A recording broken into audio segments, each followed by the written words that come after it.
Hello and welcome to episode 2 of Tripping Oz. In this episode we travel from Rutherglen to Lake Moorwala, then on to the historic town of Echuca, where we meet a few colourful characters. Enjoy!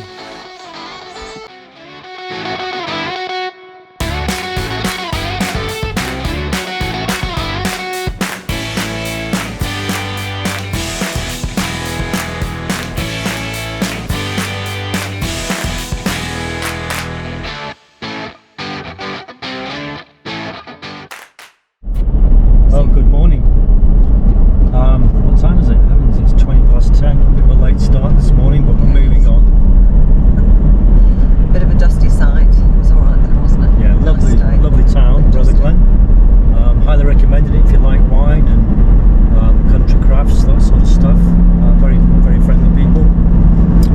But today we're just going to go and head west up towards the Murray to Moorwala. We were going to go down to the Great Ocean Road, but we'd have to go through Greater Melbourne, and I fear there might be a bit of a risk getting into South Australia, having to quarantine, etc, etc. So you just don't want to take that chance then. No, so we'll just start heading west, and then after Yarrawonga we'll have a couple of nights and then go to Echuca, where we've been before, fabulous place, and then from there we'll head down into South Australia. So this is Lake Moorwala, which straddles the border of Victoria and New South Wales. So we're standing in New South Wales at the moment, in Moorwala, and over there is Yarrawonga in Victoria. The lake was filled in 1939. They built a weir so they could fill the lake, which will go across tomorrow. And primarily it's used to irrigate all the surrounding farmlands and crops, etc. So it's part of the Murray-Darling Basin. See all the dead trees? Looks quite stunning. I don't think you'd like to water ski in there though. Imagine hitting one of those at full speed. So this is a little area next to the caravan park where we're staying. It's actually a free camp. I wish we'd have known this before we booked. We saved ourselves a lot of money, but okay, this is really nice too. It's right on the lake, and as we go through it's lots of camping spots, and there's really only a few campers here. Of course there's no facilities, but nice and clean. The areas, people have done the right thing and taken the rubbish away.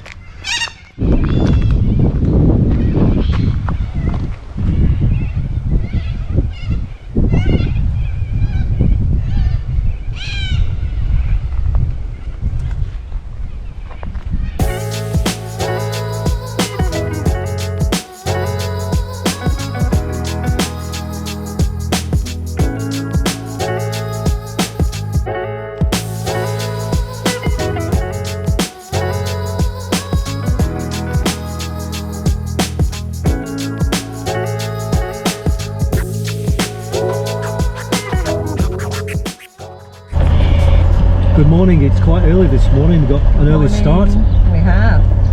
9:01. Wow. But I must say there's a lot of preparation in getting the van ready to actually drive off, so we haven't just actually rolled out of bed and... Which you will see at some stage. We're going to do a time lapse, so you don't have to sit through the whole 20 minutes or half an hour, whatever it takes us. Yeah, it will just be a quick condensed version, but we thought it'd be interesting to time it and see how long it does take us. A little rabbit down there. Yeah, so today we're heading off to Echuca, which again is on the mighty River Murray, and also straddles New South Wales and Victoria.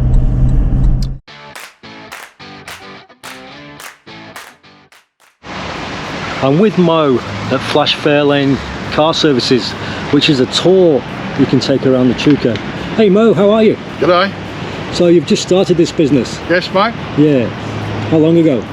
Only about 3 weeks ago, mate. 3 weeks? Yeah. Mate, you look the part in the Hawaiian shirt and the Rich River t-shirt. Yeah, and tell me about your car. This is amazing. It's a 1959 Ford Fairlane Skyliner. Very rare car. It's a steel top retractable, not a convertible. The roof retracts back into the car, back into the boot. Wow. And so how long have you had it? I've had this about 3 years. Okay. So when you bought it, was it in this state or you restored it? It was in this state except for the roof not working. Okay. Wow. And where do you know its history? Yeah, it was brought into Australia about 26 years ago into Sydney and converted to a right-hand drive. Okay. Wow. It looks really nice. And what's the suspension like? Yeah, soft. Okay. Wow, so you've got some big tails. Yeah, got a Continental kit on the back. Fabulous. I mean, I guess in the 60s this would have looked space age, wouldn't it? Yeah, they were built on in the era of the rocket ship, hence the rocket ship tail lights and everything. Wow. And top speed? Top speed, 35 mile an hour, officer. Okay. You obviously had a few tickets in your time. Well, that's great. Well, anybody who comes to Echuca, I reckon should take a cruise with Mo. Also do weddings, historical tours, winery tours, or romantic nights out, whatever anyone wants, really. Fabulous. Well, look, I wish you well, mate. Thank you very much. It goes well, and after, of course, we've still got COVID, but hopefully things will start to pick up. Hopefully. For everybody in the next mate. 12 months. Thanks, mate. Thank you. Nice to meet you. You too. And here we are in the old historic town and the port of Echuca. This has got quite a lot of history. It was founded in 1850 by an ex-convict called Hopwood, who had a punt service across the Murray River. And he had quite entrepreneurial skills, I believe, and obviously some shady dealings, but anyway, the town grew and is eventually renamed Echuca. So we're just getting to the old port now, where all the paddle steamers are. The old port of Echuca.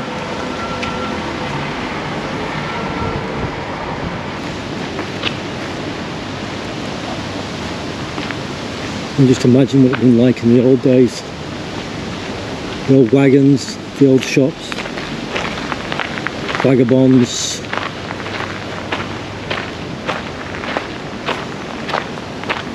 Very pretty. Apparently this was one of the busiest places in the world for trade. Bigger than the stock markets of the world, where they used to bring the wool down the river and trade.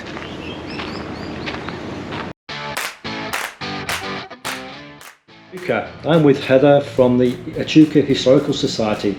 Let's give us a brief background on Echuca and some of its history and some tales of the old town. If you look at the map of Victoria, the Murray River comes down Into a V? Echuca, and it goes the closest point to the Port of Melbourne in the Port Phillip is Echuca, and it's only 200 miles away. By road? By road. Yeah. And in the olden days that would have taken a long time. Now 1851, we have a proclamation day and become a state. Yep. And when we become a state, you've got Borders? Opportunities. You've got borders, but you've also got opportunities. And the people who made money in the goldfields, which were just opening up in Bendigo, were those who provided the real necessities, food, things like that. Yep. James Maiden did that. He made a lot of money. Right. And he could stop people coming back and forth. So Henry arrives, and he's working on one of the, briefly, And as a shepherd. The New South Wales side? Yes, originally, and as a shepherd, and then he thought he'd go in opposition to James Maiden. So that's why we're here in Echuca. Henry starts off with a punt across the river, not quite where the sign says now. He started right on the bend, Right. and anybody who had any real sense at that stage would have known you don't put a punt right across the bend of a river, because it went out within 3 months, the first high river, and it took it right. away. So he moved it down, and it's actually right opposite here. Hopwood Gardens, all the rest of it, all over the state. So they were to come up with something that the locals were using, or something that could be interpreted from an Aboriginal name. That's how you get Echuca. Now it comes from the Willithica language. It's, and you say it like you're having a little sneeze. Echuca. Yeah. So Henry Hopwood, so he's obviously a bit of a character. So he starts here. Yep. He starts with a punt. Mm-hmm. He's got about probably about 5 men and himself, and that's it. Yep. Over about where the Discovery Centre is now. Yes. And that's where he started. And he had a little bush pub on the side. He had a couple of huts that his puntman lived in and whatever else. Smart businessman. He also had a punt on the Campaspe River. Yes. Which is just a very short walk away. At that stage, 1853, the Bridge Hotel was built. He's got the Bridge Hotel, which is really big and ambitious in a place that's got next to nothing at the time. And he advertised the bridge as the best place out of Melbourne.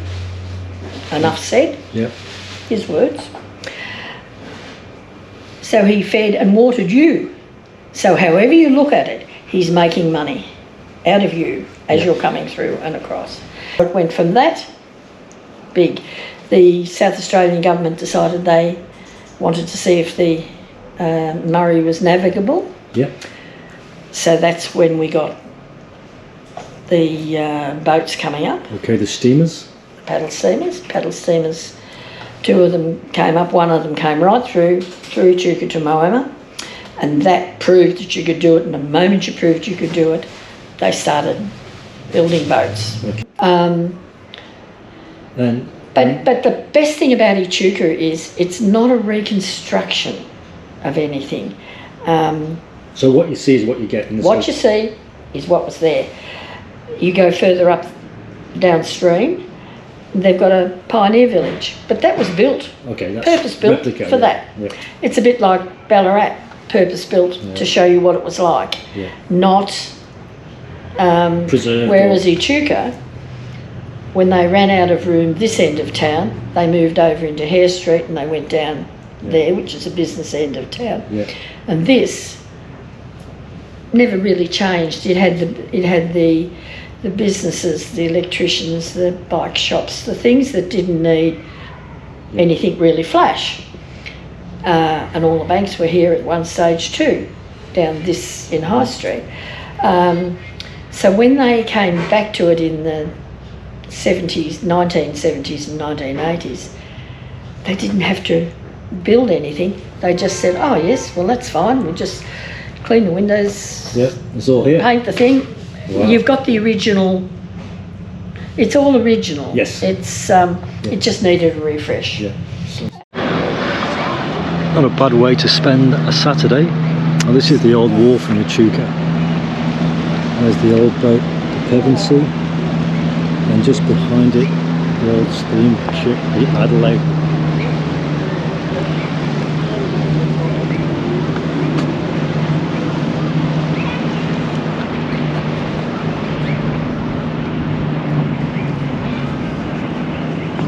This would be the old station where they used to load the wool and goods. What a great learning centre this is.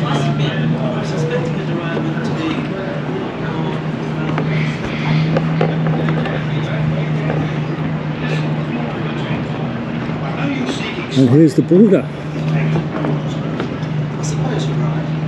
Watch out below! All on the way up! Righto, Tom! Stay clear below! Get that plane cranked up!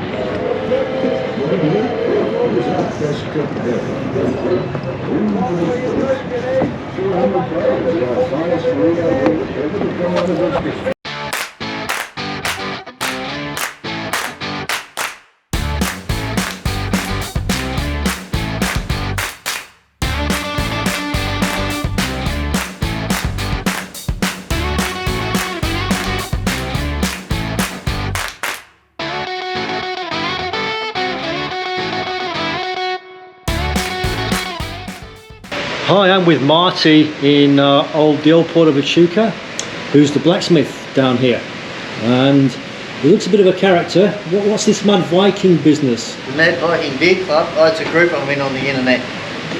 I was a Viking reenactor for about 25 years. Okay. And used to make swords and knives and axes and that for the Viking reenactors. So. Okay, as a blacksmith? Yeah. Fabulous. Yeah. Now, how long have you been here? About 2.5 years. Okay. And before that? Before that, I was in Bendigo. I've got a blacksmith shop on my farm in Bendigo. Yeah. Before that, I was down in Gippsland. Well, I've never been to Bendigo. It's a great place. A lot of history and. Beautiful place.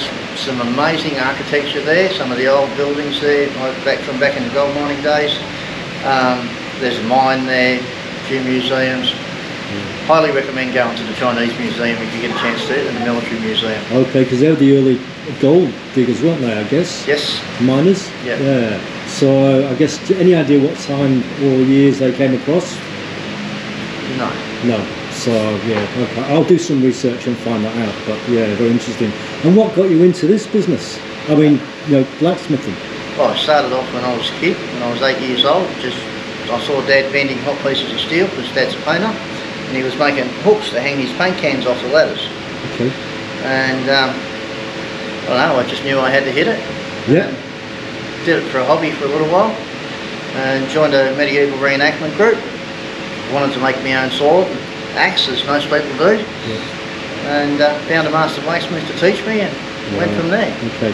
And Echuca's home now? No, I live in Bendigo. Oh, you still live in Bendigo? Yep. So you commute, and how long does that take? About an hour and a half. Okay, it's a fair what? Every day, 7 days a week, or? No, only usually here on weekends or school holidays, public holidays, that sort of thing. And I must say, being in the tourism industry ourselves, of course, our international business is zero at the moment, but how is the local tourism going here in Echuca? Look, it's pretty good. Things are great, as in like the customers that come in. You get some amazing characters come in from all over the place. Some of the most beautiful people I've met actually here in Echuca. Yeah, we've got some equipment here. That's obviously, what do you call that? The forge. The forge. Yep. Okay. And that's your, I guess, your implements which you bash things with, and you put the things in the fire. Yeah. So, well, there'll be tongs and everything over there, and bits of steel. At the moment, I'm working on rose stems. I've been making roses today. Yeah. Okay. These are in here. That's those roses there on the bench. Oh, those are lovely, aren't they? Thank you.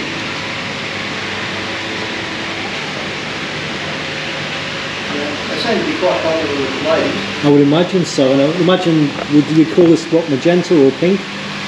Yeah. Well, we call it whatever the customer calls it. Some people come in and say, oh, look at those lovely pink roses. That's great. Oh well, thanks Marty, it's been great to meet you, and hopefully you'll see people coming in and say, oh, I saw you on that Trip in Oz channel, so yeah. Oh, thanks great. mate. It's been a pleasure to meet you too. Okay, thank you. Thank you. So we're just coming up to the Rotary Park in Echuca, where we're going to stay for the next 4 nights. This is a donation park on the banks. Campaspe River. Campaspe River.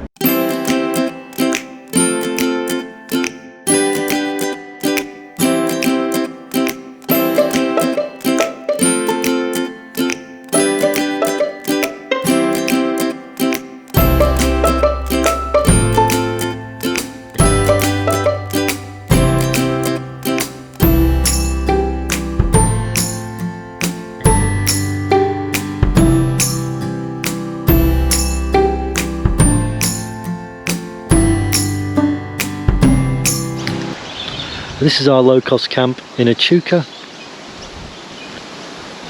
It's quite nice, fairly quiet, given it's a long weekend for Melburnians. Nice pitch behind the river. A little bit windy and dusty.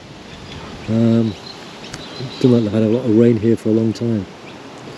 But quite a nice spot. Recommend it for a few nights anyway. Well, it's just after 7 in the evening and the sun's going down.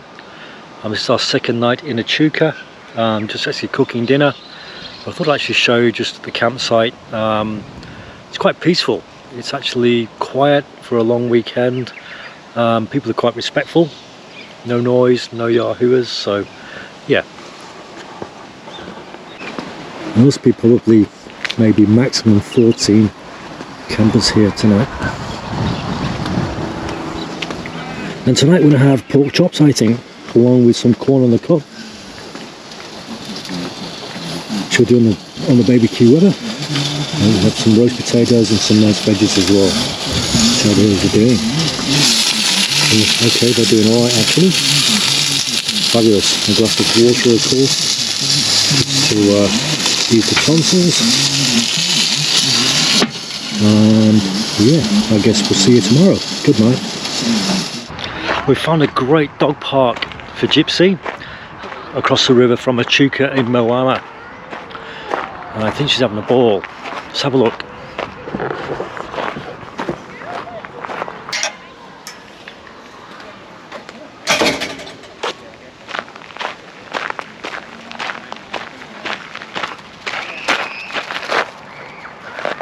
Where's your ball? So this must be the best dog park Gypsy's ever been to, I think. Yeah, it's quite posh, but it's got everything for dogs. Nice green grass and lots of friends for her to play with. So when you're traveling with a dog, of course, it's important they get exercise and some time out themselves. After being cooked in the car all day. Cooked up rather. Hi, this is Caleb at the Kevin Hutchinson steam shed. Caleb, this engine or engines, is this for the sawmills? Various machines around here used for the sawmills of various sawmills that were around the Echuca Moama area during their paddle steamer and logging heyday. The engine that we have here running, the Mumford pump, as you can see, it's a water pump, and as you can see it's mounted on a post and would have been mounted by a dam, river, lake, wherever you were pumping water from. That would have had its own small boiler, pumping water for that, as well as pumping water for your main sawmill boiler. Okay, so that's obviously steam, yeah? Yep, everything inside this fence is steam driven. Right. So where is the steam made for this? So the steam that was made for this comes from our boiler right over here. This is a fire tube boiler, meaning water is surrounding these tubes and heat travels through those tubes, out, hits the smoke box, out the stack. Okay, and what sort of wood will be burned in here?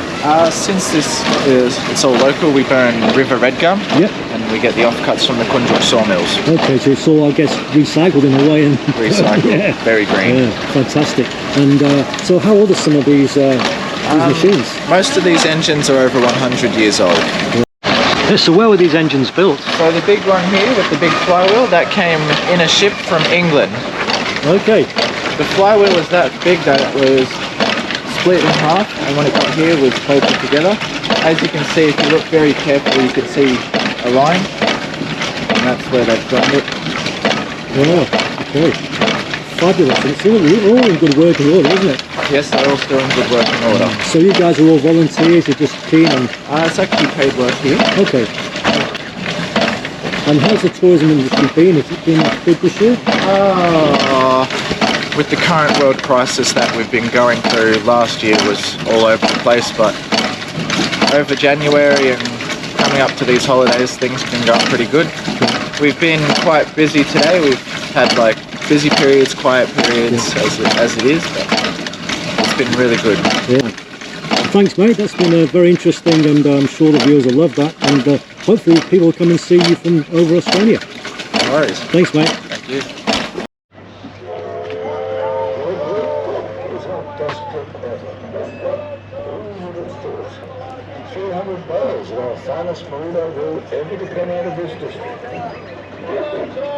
Makes a man for 50 pounds. Watch out, you bunks. Drop that hole in the river and I'll send Bill with a piece of you. Just a moment it goes. So if you think of coming to an Echuca, a Moama, you must put on your list. It is fantastic. So one of the joys of free camping is sometimes there's no water. So of course, once your tanks run down, you have to replenish it somehow. I'm hoping this little gadget from Bunnings will help me transfer the water from the drum into the water tank. So let's have a go. says jiggle it inside the tank.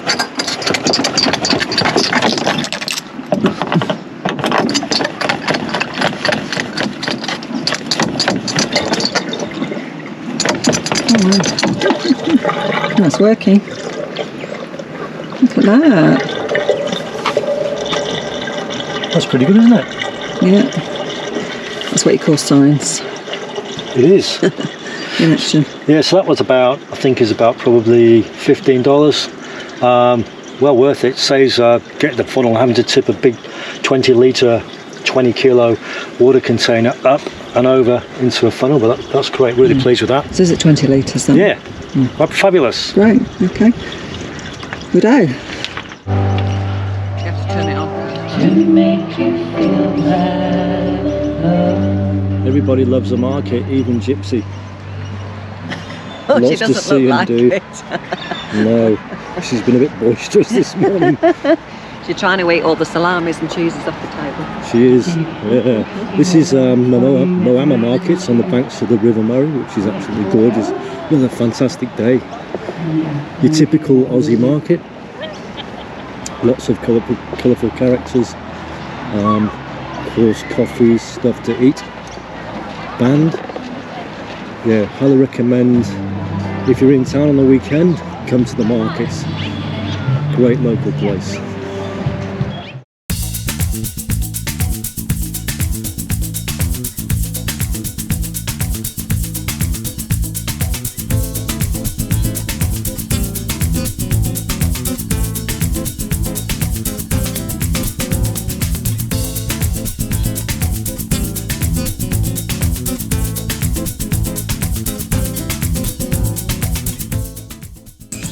Thank you for watching. On the next episode we go into South Australia.